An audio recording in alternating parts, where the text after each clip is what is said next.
Hello students, I am Shweta and you're watching my YouTube channel Shweta Tutorials. So students, today I have brought for you an interesting video. An interesting video is for you because this is very valuable for your future and your speaking English.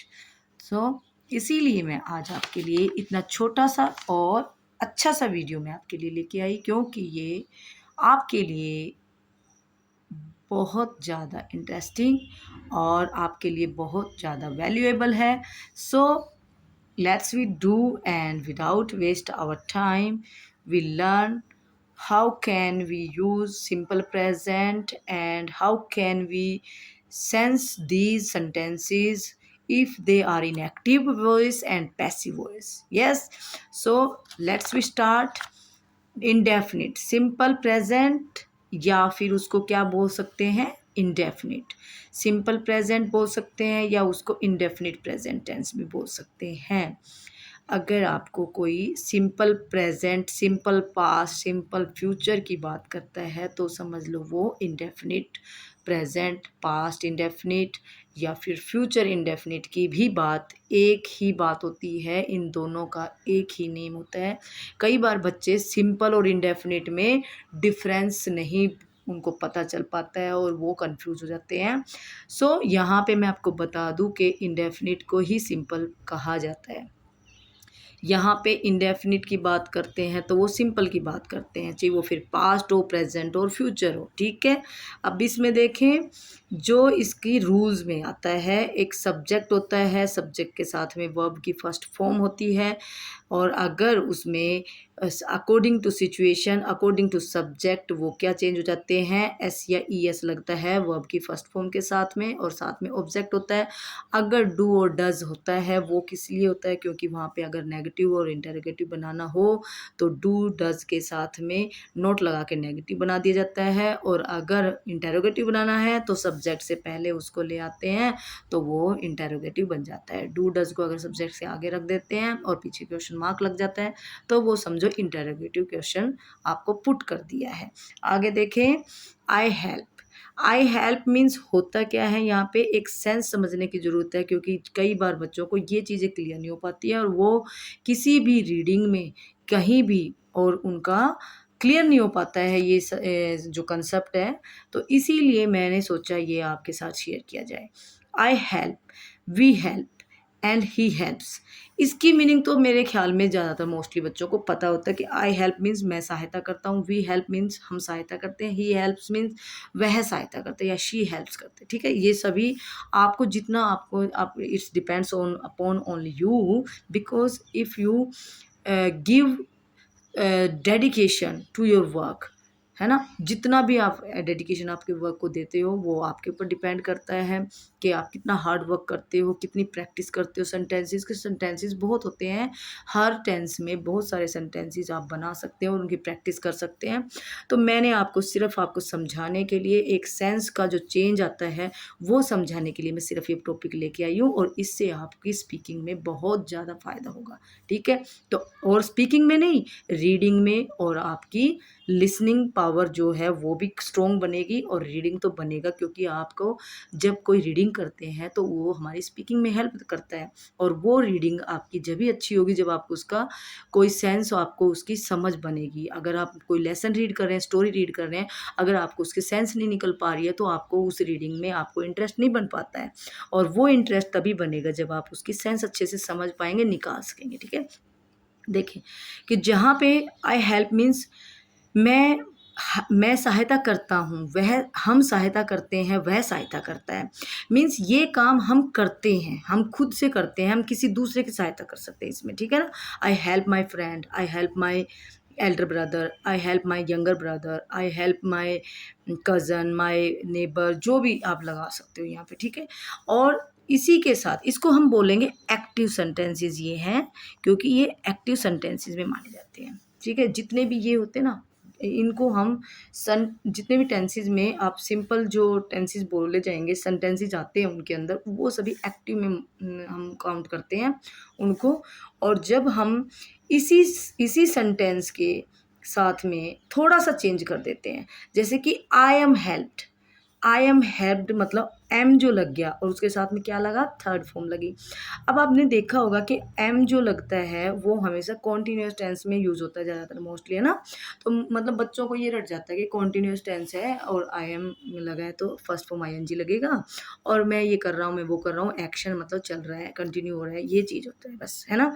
लेकिन I am helped मतलब वो क्या कर रहे हैं, वो खुद किसी के द्वारा हेल्प किया जाता है, ठीक है। तो आई एम हेल्प्ड मुझे सहायता दी जाती है या की जाती है, मेरी सहायता की जाती है किसी थर्ड पर्सन के द्वारा। तो इसमें एक सेंस चेंज हो जाती है, एक आपको डिफरेंस पता चलता है इन चीज़ों का।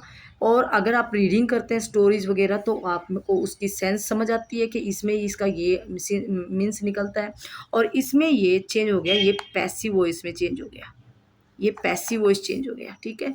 तो आई एम हेल्प्ड मीन्स मेरी सहायता की जाती है by others, by my friend, by my cousin, my parents, by my brother and sister, जो मर्जी आप लगा लो यहाँ पे, ठीक है। सेकंड देखिए इसमें वी आर हेल्प्ड मतलब अब आप इसका समझ आ गया तो इसका भी अपने आप समझ आ गया कि उनकी सहायता की जाती है। और अब यहाँ पे आप दूसरा भी लगा सकते हैं, दे आर हेल्प्ड, है ना।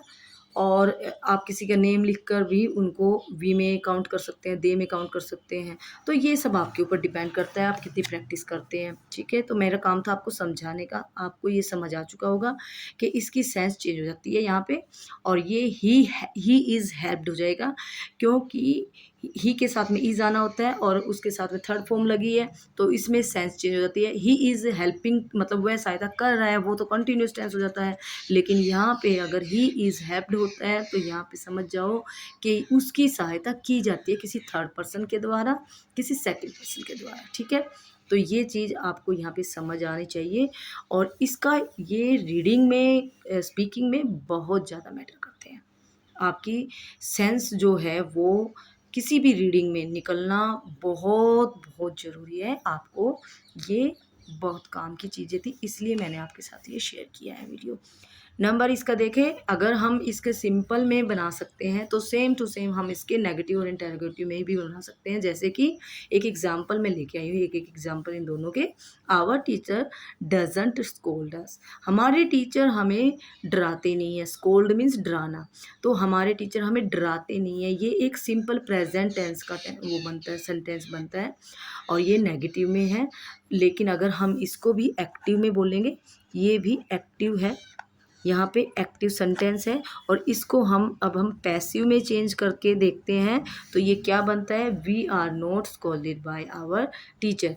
देखो अगर यहाँ पे हम एक सिंपली बात करते हैं, है ना, कि हमारे टीचर तो हमें नहीं धमकाते हैं ऐसे, और एक तरह से आपको कोई क्वेश्चन पुट करता है कि आपके टीचर आपको धमकाते तो नहीं है, तो no no we are not scolded by our teacher. तो आप वहाँ पे क्या बोलोगे कि हमें हमारे टीचर नहीं धमकाते हैं, तो वहाँ पे आप एक सेंस चेंज करके उस सेंटेंस को बोलोगे।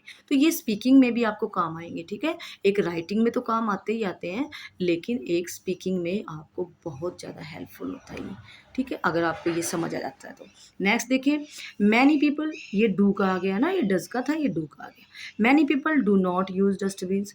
अब यहाँ पे आपको एक बात और बता दूं मैं आपको, जो पैसिव वॉइस, जिन बच्चों को एक्टिव पैसिव वॉइस आ चुकी होती है और जिनको पता है, उनके क्लासेस में उन्होंने पढ़ा होता है या फिर आगे पढ़ेंगे, अगर आपको देखा ही होगा अपने, जब एक्टिव से पैसिव वॉइस चेंज होती है तो हमारा सब्जेक्ट जो होता है, अभी हमारा सब्जेक्ट ये है इस सेंटेंस में, ठीक है, और फिर हमारा सब्जेक्ट के साथ में ये ऑब्जेक्ट है, अस वाला जो है हमारा अस यहाँ पे है। तो अब हमारा जो पैसिव वॉइस चेंज करना होता है तो जो सब्जेक्ट होता है ऑब्जेक्ट होता है वो सब्जेक्ट बनता है, और जो सब्जेक्ट होता था वो हमारा ऑब्जेक्ट बनना होता है। तो यहाँ पे हमारा सब्जेक्ट जो ऑब्जेक्ट था वो सब्जेक्ट बनने के लिए जो अस होता है ना वो वी में कन्वर्ट होता है, क्योंकि वी से ही अस बना है, ठीक है। तो अस जो है वो वी में कन्वर्ट हो जाएगा यहाँ पे। तो वी आर, वी के साथ क्योंकि ये प्लूरल है तो यहाँ पे हेल्पिंग वर्ब उसी के अकॉर्डिंग लगी, सिचुएशन के अकॉर्डिंग हम हेल्पिंग वर्ब लगाते हैं। और नॉट का था वो, क्योंकि वो नेगेटिव था तो नॉट लगा, और स्कोल्ड को थर्ड फॉर्म लगानी थी, स्कोल्डेड बन गया बाय आवर टीचर, ठीक है। जो सब्जेक्ट था वो ऑब्जेक्ट बन जाता है इसमें। तो ये सब चीज़ें आपको पता होनी चाहिए, और अगर आपको नहीं है तो ये मैंने अभी के लिए ये रूल आपको बता दिया है। एक्टिव से पैसिव वॉइस में जाते टाइम ये रूल हो जाते हैं। आगे देखें, many people do not use dustbins. अब यहाँ पे जो बहुत सारे लोग, हम कॉमनली बोल देते हैं, बहुत सारे लोग तो डस्टबिन यूज़ नहीं करते, ऐसे बोलते हैं ना, डोंट यूज़ डस्टबिन्स, है ना।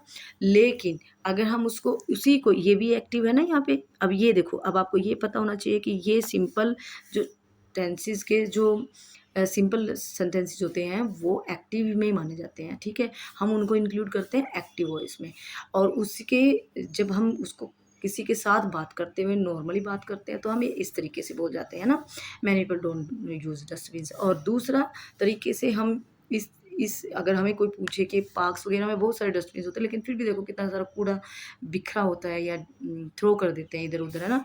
तो उसके लिए हम हम सेंटेंस क्या यूज़ कर सकते हैं वहाँ पे, हम इसको पैसिव में कन्वर्ट करेंगे, ठीक है, इंक्लूड करेंगे। ये पैसिव है क्योंकि यहाँ पे dustbins are not used by many people. हम बोल सकते हैं कि डस्टबिन्स तो होते हैं लेकिन dustbins are not use by many people, लेकिन डस्टबिन्स तो यूज़ ही नहीं किए जाते हैं बहुत सारे लोगों के द्वारा, ठीक है। तो जो डस्टबिन्स की, अब यहाँ पे डस्टबिन्स को प्रेफर कर दिया गया है क्योंकि यहाँ पे मैनी पीपल जो था सब्जेक्ट था, ठीक है, और इसकी जो हेल्पिंग वर्ब ये थी, और इसका वर्ब मेन वर्ब ये थी, और इसका डस्टबिन जो था इसका ऑब्जेक्ट था। जो ऑब्जेक्ट था वो सब्जेक्ट बना दिया गया, डस्टबिन्स था तो उसके साथ में हेल्पिंग वर्ब उसके अकॉर्डिंग ही चेंज हो गई है।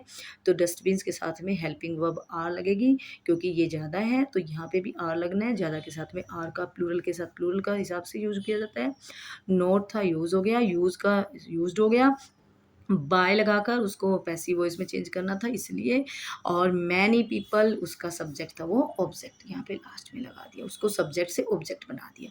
तो dustbins are not use by many people. तो ये आपके लिए एक इम्पोर्टेंट वीडियो लगा मुझे और इसीलिए मैंने आपके साथ ये शेयर किया। If you like my this video so like it and subscribe my channel. Thank you.